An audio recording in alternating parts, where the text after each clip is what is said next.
Today we will talk about very famous and very good fundamental theory, which is called as the transient cavity, transient conduction. Okay. First, up to here, up to this point, we were discussing about for a steady state. Just please, there is one request. Please take one copy and pen because I will write few things. Just note down. Huh? Okay. Up to here, we were discussing about two kind of things. One is your steady state condition. Up to here. And here today we will talk about unsteady state condition. Steady state, what does that mean? Steady state means any property which is not changes with respect to time. Any properties I am writing like M, any kind of property, density, temperature, any kind of property, it is zero. It is not changing with respect to time. It is zero. But here we will see this is a D, okay? dm by dt, dm by dt, it will not be zero. Means some kind of property, you have such property that which is not changes with respect to time, okay, which is not changes with respect to time. So how and which kind of theory and which kind of parameters come into the picture, because this is the unsteady state condition. We will first of all see that there is we have already seen that there is a two type of heat transfer, steady state and unsteady state.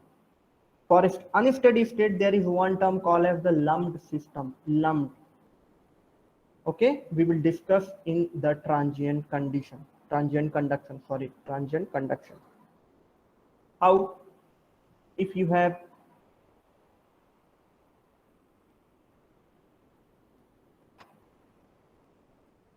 any kind of heated ball, this is the heated ball, okay, any kind of heated ball, and you want to quench or you want to dip in liquid or any kind of oil system. It can be water, H2O, or it can be any kind of oil, OIL, any kind of oil.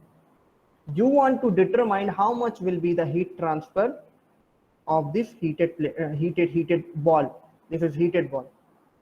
Okay. First, you have to, if you want to approach this kind of problems, you have to check which kind of physicochemical property are present into your system. For convection, here will be the H, convection heat transfer coefficient, and definitely it will have some kind of temperature. You can say this is called as the ambient temperature, and this body have heated temperature. I am writing Ti, and if you are talking about the material, it will have some kind of density. Only this ball, I am talking about this ball only. This have some kind of density. This have some kind of specific heat, and it will have some kind of volume, and it will have some kind of thermal conductivity. Okay, this body K, thermal conductivity. Okay. Then what you are looking for, you want to determine how the heat transfer will take place from the body. And this is heated body, completely heated. You have taken out from the hot oven, 5,000 degree temperature, 10,000 degree temperature, hot. Then how you will approach such kind of system? And you are claiming that this is comes into category of the transient cavitation. Okay. To approach such kind of system, you have to check. You have to check first of all at which kind of resistance. Now listen the word, which kind of resistance. I'm talking about resistance comes here. If this is your center point, this will be your whole body. Here will be conduction, okay? And from the surface here will be convection. Now tell, which kind of resistance? There is the two kind of resistance. One will be your RTH due to conduction, RTH, okay? This is conduction, CD I am writing, conduction is equal to, I have told that this is the LC divided by KA. Just note down please this thing. This is not in your notes. Just note down this thing. LC divided by Ka. Okay. What is the meaning of LC? This is the characteristics length. Characteristic length. Okay. And it will be depend on your problem as well. This is your LC. This is the formula. What is the formula? LC is equal to volume divided by area. Okay. This is the characteristics length. Okay, you have got the one resistance which will come from here to here. This is called as the thermal resistance. Thermal resistance due to the conduction. RTH, conduction. It will be the formula LC divided by K. And now the second resistance, RTH, convection. CV I am writing, convection, CV. What is the formula? 1 by HA. Okay. And this particular resistance, which is also called as internal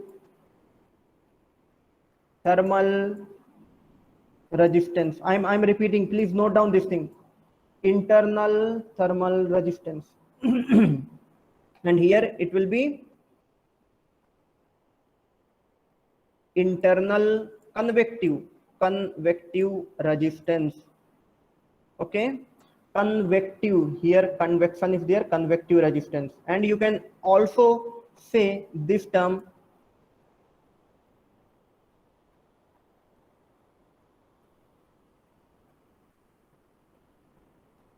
sorry, there is a small mistake. Here will be the internal conduction resistance. Here will be your external, because this is your around the surface. No? This will be your external convection resistance. E will be here, sorry, and here will be in external thermal resistance. Let me repeat. If you have any kind of body, heat will transfer from, this is the center point, heat will transfer from here to here. So there is some kind of resistance which is called as the conduction resistance, and this will be your internal thermal resistance, internal thermal resistance. Okay, thermal resistance, and which is also called as the internal conduction resistance. It is happening inside the body, that's why it is termed here internal. Okay, I'm writing in term of internal, inside the body. Now after the body, which kind of resistance here? This is the due to the conduction. So here will be external thermal resistance, external convective resistance. Both are same. Okay, you can represent as the external convective resistance, or this is your internal conduction resistance. Okay, you have got the two type of resistance. This is I'm making one gola for that, and this is for another gola for this particular resistance for that. Okay, and now the very famous formula and very famous dimensionless equation, how you will compare both terms.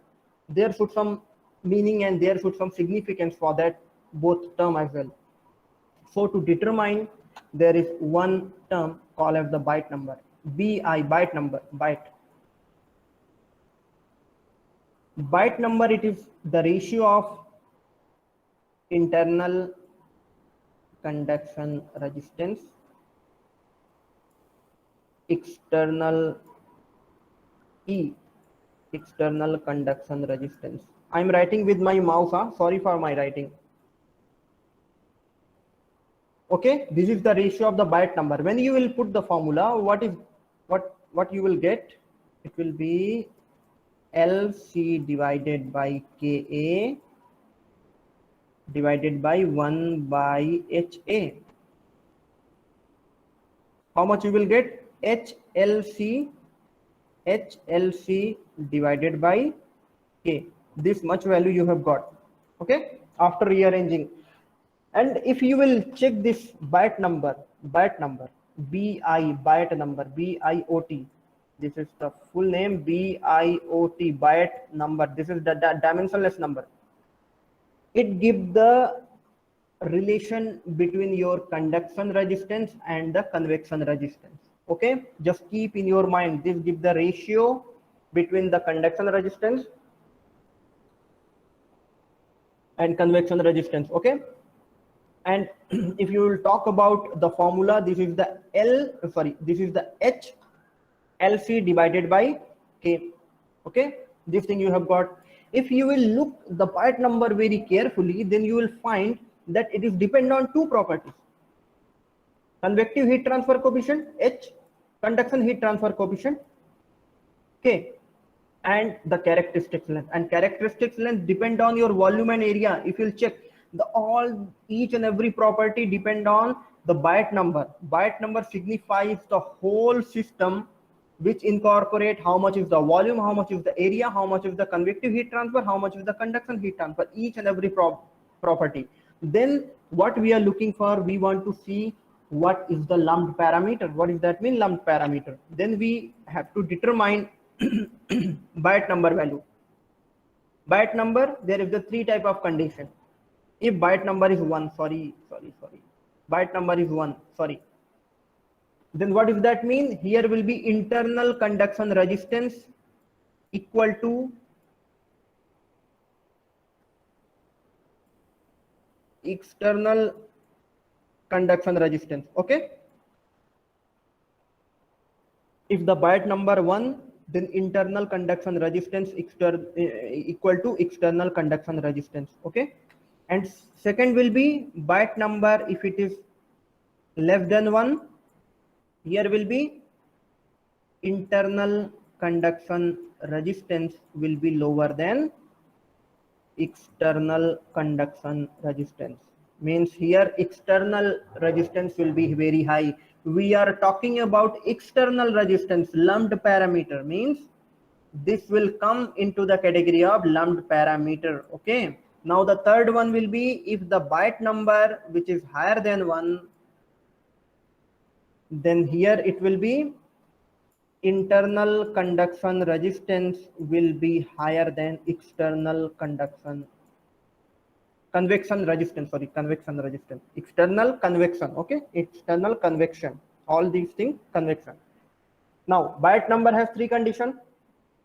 One, internal conduction resistance is equal to external convection resistance. This is the one term, and this applicable by applying, there is the Hessler chart, by applying chart that you can determine. This is not applicable to you. And here, if the Biot number it is higher than 1, here the internal conduction resistance it is higher than external convection resistance. This is which is called as the error function, and it is also not applicable for this here.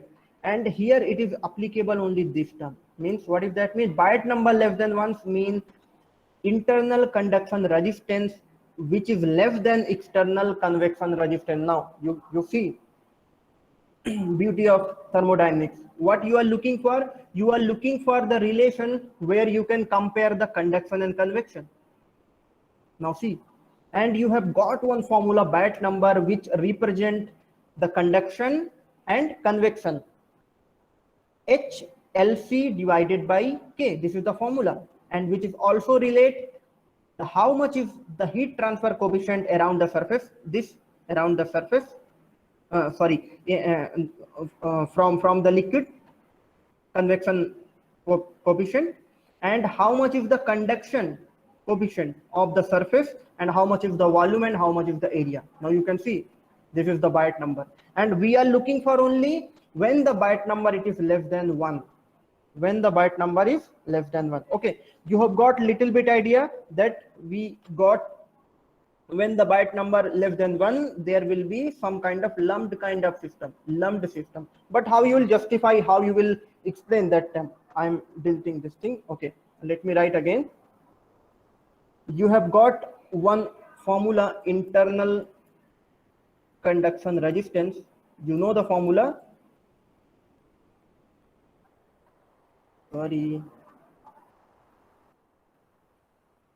Internal conduction equal to LC by A.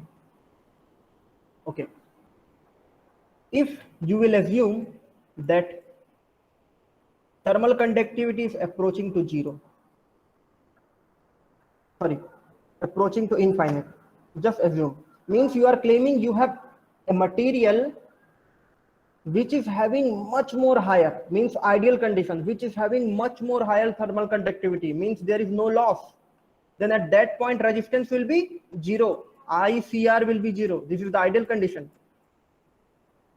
Means you have suppressed all the resistance. Then at that point, how, if you want to draw the temperature profile, how it will be look like if there is no resistance. If the temperature it is higher than T1 than T2, T1 is higher than T2, then the profile will be like a straight line. This is your ideal condition, and it represents that it never exists, because any kind of body, any body, definitely it will have some kind of resistance. So while calculating, if you want to determine any kind of property, wait, it generally depends on the property of the material, because this is the internal conduction resistance. It will be depend on the inside property of the material. Okay, so you have got this thing. And one more thing, you have determined your conduction, you have determined your how much is the resistance. After the resistance, you have to check when Q is equal to Ka delta T by delta X. What you are saying here, you have any kind of material which have very higher value of K, means negligible resistance, but this value is fixed. You know that how much will be the heat transfer in the body. If you will quench any kind of body, heated body, then you know how much will be the heat transfer. This is also fixed. This value is known to you. This is also fixed. Area, you cannot vary area because no change, because this particular area fixed. There is one property where you can do changes. This is called as the delta T by delta X. Delta T by delta X. Then how you will determine, how you will define that it is depend on temperature or depend on time. Now you can see, if you will write delta T by delta X is equal to 0, then if you will integrate, you will get T is constant. Okay, T is constant means you got one relation, and you have proof that T is not the function of T, temperature. It is not the function of, this is not the function of X, Y, and Z. X, Y, and Z. You have got this expression. Then T is depend on only time only. T will be the function of tau. This will be the, you want to prove that thing in the lumped system, that it does not depend on X, Y, Z. It depend on only your time. Okay. So what is the meaning? What is the physical significance of that expression? That tau is the function of time. If you have any kind of body, same kind of pitch, if you will dip into a particular liquid at particular time T is equal to 0, it will have some kind of temperature. It will have some kind of temperature T1. Each and every point here will be temperature T1, each and every point. And at a time T is equal to 5 seconds, then here temperature will be T0, means each and every point you will get the same temperature. This is called as the lumped parameter, lumped system. Same thing.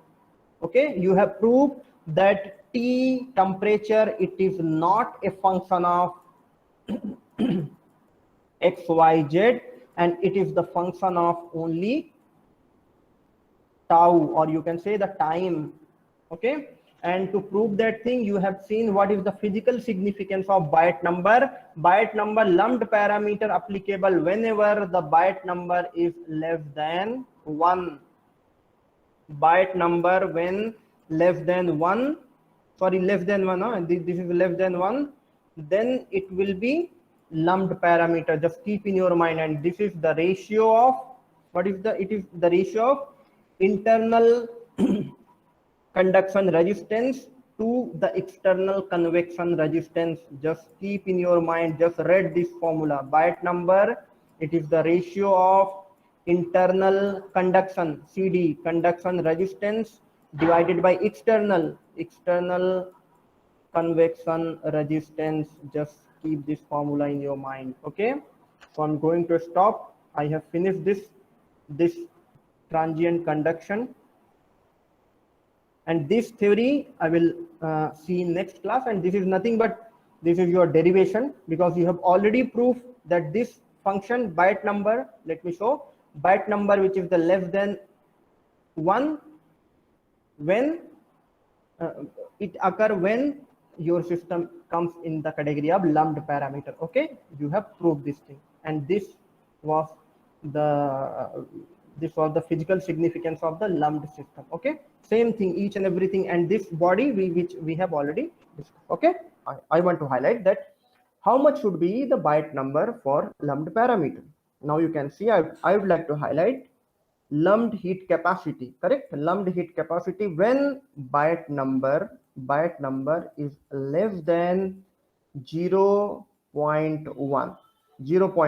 Okay, let me repeat it again. When Biot number is less than 0.1, then you will say your system is lumped system. Okay, lumped system. Let me highlight this point again.